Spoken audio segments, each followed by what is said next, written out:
പത്മ പുരസ്കാരമൊക്കെ ഈ നിലയിൽ ഇപ്പോ സമ്മാനിക്കുന്നത് ഒരു പൊളിറ്റിക്കൽ പ്രൊജക്റ്റ് ആയിരിക്കുമെന്ന് മനസ്സിലാക്കാനുള്ള ബുദ്ധിയൊക്കെ ഉള്ള ആളുകളല്ലേ കേരളം പോലെ ഒരു സംസ്ഥാനത്തുള്ളത്, പ്രത്യേകിച്ച് സമുദായ നേതാക്കൾ. അപ്പോൾ ഇതെല്ലാം പെട്ടെന്ന് ഒറ്റയടിക്ക് വേണമെന്നുള്ള ഒരു അത്യാഗ്രഹമല്ലേ ഇപ്പോൾ ഈ ഐക്യത്തെ കുഴപ്പിച്ചത്? ഇത് കുറച്ചുകൂടി പതുക്കെ മെല്ലെ സുകുമാരൻ നായരുടെ കൺസേൺസ് ഒക്കെ ഉൾക്കൊണ്ടായിരുന്നെങ്കിൽ ഒരു തിരിച്ചടി ഈ വിധത്തിൽ ഉണ്ടാകുമായിരുന്നോ? ബെസ്റ്റ്. ഇവിടെ പത്മവിഭൂഷണും പത്മ പുരസ്കാരവും ഒക്കെ ശ്രീ വെള്ളാപ്പള്ളി നടേശന് കൊടുക്കുന്നതിൽ എന്താണ് നിങ്ങളുടെയൊക്കെ പ്രശ്നം എന്നുള്ളത് എനിക്ക് മനസ്സിലാവുന്നില്ല. അദ്ദേഹം അതിന് അർഹനല്ലേ? അല്ല, അങ്ങനെ പറഞ്ഞില്ലല്ലോ. അർഹനാണ്. അദ്ദേഹത്തിന്റെ സമുദായത്തിന് വേണ്ടി ചെയ്യുന്ന അല്ല. പിന്നെ പത്മ പുരസ്കാരം അല്ലല്ല, ജനുവരി റിപ്പബ്ലിക് ദിനത്തിന്റെ തലേന്ന് പത്മ പുരസ്കാരം പ്രഖ്യാപിക്കുന്ന ആദ്യത്തെ സംഭവമൊന്നുമല്ലോ. തെരഞ്ഞെടുപ്പ് ഉണ്ടാകുമെന്ന് പറഞ്ഞിട്ട് പത്മ പുരസ്കാരം പ്രഖ്യാപനം മാറ്റിവെക്കാൻ സാധിക്കും? മമ്മൂട്ടിക്ക് എത്രയോ കാലം മുമ്പ് കൊടുക്കേണ്ടതാണ്, അദ്ദേഹത്തിന് കിട്ടിയില്ലേ? ഇപ്പോൾ അദ്ദേഹത്തിന് കൊടുത്തത് തെറ്റുണ്ടോ? സഖാവ് VS അച്യുതാനന്ദന്റെ പേര് പോലും ഇവർ പറഞ്ഞില്ല. ഇതിനെക്കുറിച്ച് രണ്ടു വാക്ക് പറ. ഇതിനെക്കുറിച്ചാ എന്നിട്ട് ഇപ്പൊ അത് വാങ്ങരുതെന്ന് പറഞ്ഞിട്ട് രാജ്യവിരുദ്ധമായ നിലപാടെടുക്കണമെന്ന് പറഞ്ഞിട്ട് CPM-ന്റെ അഖിലേന്ത്യാ സെക്രട്ടറി മറ്റേ അദ്ദേഹം MA ബേബി പറഞ്ഞുകൊണ്ടിരിക്കുകയാണ്. അത് സ്വീകരിക്കാനായിട്ട് ആ അംഗീകാരത്തെ മാനിക്കുന്നു എന്ന് പറഞ്ഞ ആളല്ലേ VS-ന്റെ മകന്. ഇപ്പൊ അത് സ്വീകരിക്കരുത് എന്നാണ് പാർട്ടിയുടെ നിലപാട്. അദ്ദേഹം ജീവിച്ചിരുന്നെങ്കിൽ സ്വീകരിക്കില്ലായിരുന്നു. ഇങ്ങനെ രാജ്യവിരുദ്ധ നിലപാടല്ലേ അവർ പറഞ്ഞുകൊണ്ടിരിക്കുന്നത്? അത് പരമ്പരാഗത നിലപാടല്ലേ? ഇങ്ങനെ ഒരു ചൂണ്ടയിടുകയാണ്. ഇപ്പൊ ഞാൻ നേരത്തെ സൂചിപ്പിച്ച ഉദാഹരണങ്ങളല്ലോ, ബീഹാറിലും ഉത്തർപ്രദേശിലും ഒക്കെ ചൂണ്ടയിട്ടതുപോലെ തെരഞ്ഞെടുപ്പ് വർഷത്തിൽ ഇരകളെ പിടിക്കാനുള്ള ഒരു ചൂണ്ടയായി രാജ്യത്തിന്റെ പരമോന്നത സിവിലിയൻ പുരസ്കാരമാവട്ടെ, അതിനുശേഷമുള്ള രണ്ടാമത്തെയും മൂന്നാമത്തെയും നാലാമത്തെയും സിവിലിയൻ പുരസ്കാരങ്ങളാകട്ടെ മാറ്റേണ്ടതുണ്ടോ എന്നുള്ളതാണ് ചോദ്യം. RSSന്റെ ഹെഡ്ക്വാർട്ടേഴ്സിൽ നിന്നാണോ ഇത് വിതരണം ചെയ്യുന്നത്? അല്ലല്ലോ, കേന്ദ്രം ഭരിക്കുന്ന സർക്കാർ അല്ലെങ്കിൽ കേന്ദ്ര ഗവൺമെന്റ് രാജ്യം നൽകുന്ന പുരസ്കാരമല്ലേ? എന്തിനതിനെ നിഷേധിക്കുന്നു? അർഹതപ്പെട്ട ഒരാൾക്ക് ഈ അഭിപ്രായം CPM-ന്റെ നേതൃത്വത്തിനുണ്ടോ? ശ്രീ വെള്ളാപ്പള്ളി നടേശന് പത്മ പുരസ്കാരം കൊടുത്തത് തെറ്റാണെന്ന അഭിപ്രായമുണ്ടോ? കോൺഗ്രസ് നേതൃത്വത്തിനുണ്ടോ? ഇല്ലല്ലോ. അപ്പൊ പിന്നെ എന്താണ് ഇതിനകത്ത് പ്രശ്നം എന്നത് എനിക്ക് മനസ്സിലാവുന്നില്ല.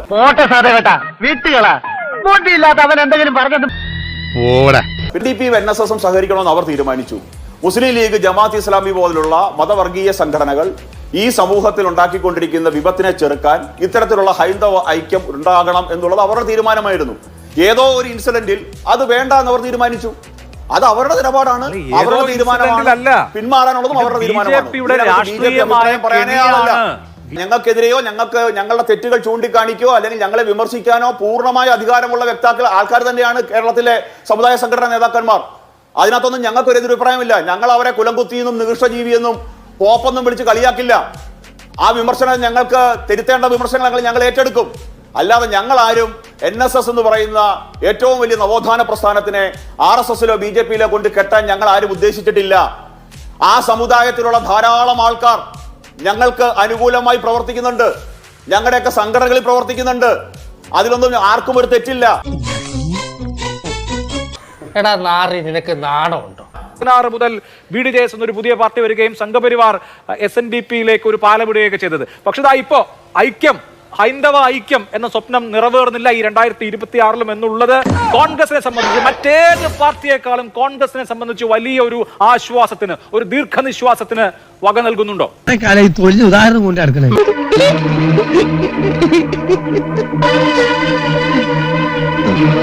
കോൺഗ്രസിനെ സംബന്ധിച്ചിടത്തോളം അല്ല, കേരളത്തിലെ മതേതര കേരളത്തെ സംബന്ധിച്ചിടത്തോളം നമ്മൾ അങ്ങനെയാണ് പരിശോധിക്കപ്പെടേണ്ടത്. എന്താ പ്രശ്നം എന്ന് വെച്ചാൽ, ഇവിടെ ഹൈന്ദവ ഐക്യം വേണമെന്ന് ആർക്കാ നിർബന്ധം? ഇവിടെ സമുദായ സംഘടനകൾ ഐക്യപ്പെടാത്തത് കൊണ്ടാണോ ശബരിമലയിലെ സ്വർണ്ണക്കൊള്ള നടന്നത്? സമുദായ സംഘടനകൾ ഐക്യപ്പെടാത്തത് കൊണ്ടാണോ ഇവിടെ തൊഴിലില്ലായ്മയ്ക്കെതിരെ ഒരു പോരാട്ടം നടക്കാത്തത്? സംഘടനകൾ ഐക്യപ്പെടുന്നത് അവർ പോസിറ്റീവായിട്ടുള്ള കാര്യങ്ങൾക്ക് ഐക്യപ്പെടട്ടെ. അവർ ഐക്യപ്പെടുന്നത് മുസ്ലിം ലീഗിനും മുസ്ലിമിനും എതിരായിട്ടാണെങ്കിൽ അത് എന്ത് തരം ഐക്യമാണ്? അതൊരു വർഗീയ ധ്രുവീകരണ ലക്ഷ്യമാണ്. അതുകൊണ്ട് ഉദ്ദേശിക്കുന്നത് നിലവിൽ കേരളം ഭരിക്കുന്ന സർക്കാരിന് അനുകൂലമായിട്ട് ഭരണവിരുദ്ധ വികാരത്തിൽ നിൽക്കുന്ന മനുഷ്യരെ പല കള്ളികളിലാക്കി ഭിന്നിപ്പിച്ച് സർക്കാരിന് തുടർഭരണം കൊടുക്കാൻ വേണ്ടിയിട്ടും അതേസമയം കേന്ദ്രത്തിൽ ഭരിക്കുന്ന നരേന്ദ്രമോദി സർക്കാരിന് പിന്തുണ കൊടുക്കാൻ വേണ്ടിയിട്ടാണ്. എനിക്ക് അറിയാൻ പാടില്ലായിട്ട് ചോദിക്കുക, നീ ഒരു ഒറ്റ ഡയലോഗ് വെച്ച് എത്ര കാലം ഫീൽഡിൽ പിടിച്ചേക്കും? അതുകൊണ്ടാണ് വെള്ളാപ്പള്ളി നടേശന്റെ മകനായിട്ട് കൂടി BDJSന്റെ നേതാവായ തുഷാർ വെള്ളാപ്പള്ളിയെ സന്ധി സംഭാഷണത്തിന് വിടുന്നത്. അപ്പോൾ അത് സെൻസ് ചെയ്യാൻ സുകുമാരൻ നായർക്ക് സാധിച്ചു എന്നുള്ളത് നമ്മൾ മനസ്സിലാക്കണം.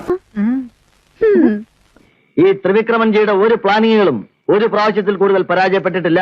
ഇനിശം പോരാടാൻ പറയുന്നത് മുസ്ലിം ലീഗിനെതിരെ. ഈ മുസ്ലിം ലീഗിന് എന്താ പ്രശ്നം? അതൊരു രാഷ്ട്രീയ പാർട്ടിയാണ്. അതിൽ മുസ്ലിം എന്നുള്ളൊരു പേരുള്ളത് കൊണ്ടാണ് ഈ പോരാട്ടം നടത്തുന്നത്. അപ്പോൾ 55% വരുന്ന ഹൈന്ദവ വിഭാഗത്തിൽപ്പെട്ട ആളുകളും 10-18% വരുന്ന ക്രൈസ്തവരും ചേർന്ന് 20-25% വരുന്ന മുസ്ലിങ്ങൾക്കെതിരെ പോരാടിയാൽ കേരളത്തിലെ സമസ്ത പ്രശ്നങ്ങൾക്ക് പരിഹാരമാകും. അവർ മത്തവങ്ക കിട്ട കാട്ടിന്റെ മുഖം വേറെ, അവരുടെ നിജമുഖം വേറെ. കല്യാണ വീട്ടിൽ പോയാ കല്യാണ ചെറുക്കനാവണം, മരണ വീട്ടിൽ പോയാ പെട്ടിക്കകത്ത് കിടക്കണം. ഓരോരുത്തര് പറയുന്നത് കേട്ടാ തൊലി ഉരിഞ്ഞു പോകും. സുകുമാരൻ നായർ തന്നെ ഇന്ന് പറഞ്ഞിട്ടുണ്ടല്ലോ, പത്മവിഭൂഷൺ കൊടുത്തത് അത് ചില കെണിയാണെന്ന്. BJP ആ സ്റ്റേറ്റ്മെന്റിനോട് യോജിക്കുന്നുണ്ടോ? സുകുമാരൻ നായർ പറഞ്ഞ ആ സ്റ്റേറ്റ്മെന്റിനോട് താങ്കൾ യോജിക്കുന്നുണ്ടോ? BJPയുടെ ഒഫീഷ്യൽ അഭിപ്രായം എന്താണ്? ഐക്യം എന്ന് പറയുന്ന സംഗതി പബ്ലിക്കായി പൊട്ടിത്തകർന്നു പോകുന്ന വിധത്തിൽ, വിസിബിൾ ആവുന്ന വിധത്തിൽ 8 ദിവസം കൊണ്ട് സംഭവിച്ചു. മറ്റ് പല സംസ്ഥാനങ്ങളിലും ഈ പറഞ്ഞ ഒരു സോഷ്യൽ എഞ്ചിനീയറിംഗ് വളരെ ഫലപ്രദമായി നടപ്പാക്കാറുള്ള ഒരു പാർട്ടിയാണ് BJP. അതിനുള്ള തലച്ചോറുമുണ്ട്. പക്ഷെ കേരളത്തിന്റെ സാമൂഹ്യ സാഹചര്യങ്ങളിൽ അത് പെട്ടെന്ന് തന്നെ ഇല്ലാതായി പോവുകയാണോ? നടന്നത് തന്നെ വേഷം കെട്ട് എന്നോട് എടുക്കണ്ട. നിന്നേക്കാൾ ഒരുപാട് ഓണം കൂടുതൽ ഉണ്ടവനാ ഞാൻ. ഓണം കൂടുതലുണ്ടെന്ന് വിചാരിച്ച് ബുദ്ധി വർദ്ധിക്കണമെന്നില്ല. എവിടെ പോയിട്ടാണ് ശ്രീ VD സതീശൻ ശ്രീ വെള്ളാപ്പള്ളി നടേശനെ SNDP യോഗത്തിന്റെ ബഹുമാനായിട്ടുള്ള ജനറൽ സെക്രട്ടറിയെ വിമർശിച്ചത്?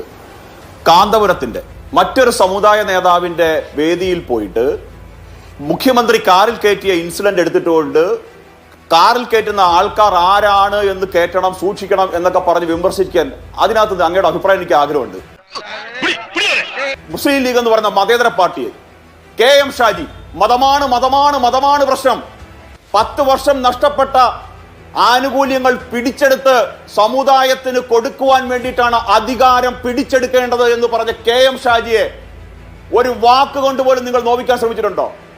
നിങ്ങൾക്ക് ശ്രീ വെള്ളാപ്പള്ളി നടേശൻ വർഗീയവാദി, ശ്രീ വെള്ളാപ്പള്ളി നടേശൻ ക്രിമിനൽ കേസിൽ പ്രതി, വെള്ളാപ്പള്ളി നടേശൻ തട്ടിപ്പുകാരൻ, എന്തേ ഈ തരത്തിൽ പ്രസംഗിച്ച ഒരാളെ തള്ളിപ്പറയാൻ നിങ്ങൾ തയ്യാറാകുന്നില്ല? ഉത്തരം പറ. നിങ്ങളുടെ കൂട്ടുകാരൊക്കെയാണ്? ജമാഅത്ത് ഇസ്ലാമി അല്ലേ? PFI അല്ലേ? SDP അല്ലേ? ഈ നാട്ടിലെ മുസ്ലിം സമൂഹത്തെ മുഴുവൻ ഈ പറഞ്ഞ വർഗീയ സംഘടനകൾക്ക് അട്ടിപ്പേർ കൊടുത്തേക്കുവാണെന്ന് നിങ്ങൾ കരുതുന്നുണ്ടോ? ഈ പറഞ്ഞ ജമാഅത്ത് ഇസ്ലാമിയുടെ തൊഴുത്തിലൊന്നും കേരളത്തിലെ മതേതര മുസ്ലിം സമൂഹത്തിലെ ദേശീയ മുസ്ലിങ്ങളെ കൊണ്ടുകെട്ടാൻ നിങ്ങൾ ശ്രമിക്കേണ്ട. ആ വഴി നിങ്ങൾക്ക് യാതൊരു ആനുകൂല്യങ്ങളും അവർ ചെയ്യാൻ പോകുന്നില്ല. നിങ്ങൾ ഈ നാടിൽ വിതച്ചുകൊണ്ടിരിക്കുന്ന വർഗീയത, നിങ്ങൾ പറഞ്ഞുകൊണ്ടിരിക്കുന്ന വിഷലിപ്തമായ വാക്കുകൾ, നിങ്ങളുടെ നേതാക്കന്മാർ പ്രസംഗിച്ചുകൊണ്ടിരിക്കുന്ന വാക്കുകളെല്ലാം കാണുന്നുണ്ട്. മുസ്ലിം ലീഗ് എന്തൊരു മതേതര പാർട്ടിയാ? അധികാരം കിട്ടിയ സമയത്ത് പച്ച ബോർഡ് വെക്കാൻ ശ്രമിച്ചവരല്ലേ? അധികാരം കിട്ടിയ സമയത്ത് അവരുടെ രാഷ്ട്രീയ ചിഹ്നം ചോദ്യപേപ്പറിൽ അടിക്കാൻ ശ്രമിച്ചവരല്ലേ? വിളക്ക് കത്തിക്കുന്നതിൽ നിന്ന് പുറകോട്ട് പോയി നിന്നവരല്ലേ? ഇവർക്കാണോ മതേതര നിലപാടുള്ളത്? അതുകൊണ്ട് ഇത്തരത്തിലുള്ള കാര്യങ്ങൾ പറയേണ്ടത്. നിന്റെ പാർട്ടി നല്ല അസല് പാർട്ടി അല്ല, തറവാടിത്തുള്ള കള്ളന്മാരാ. തൽക്കാലം ഇത്രയും മതി. വരട്ടെ.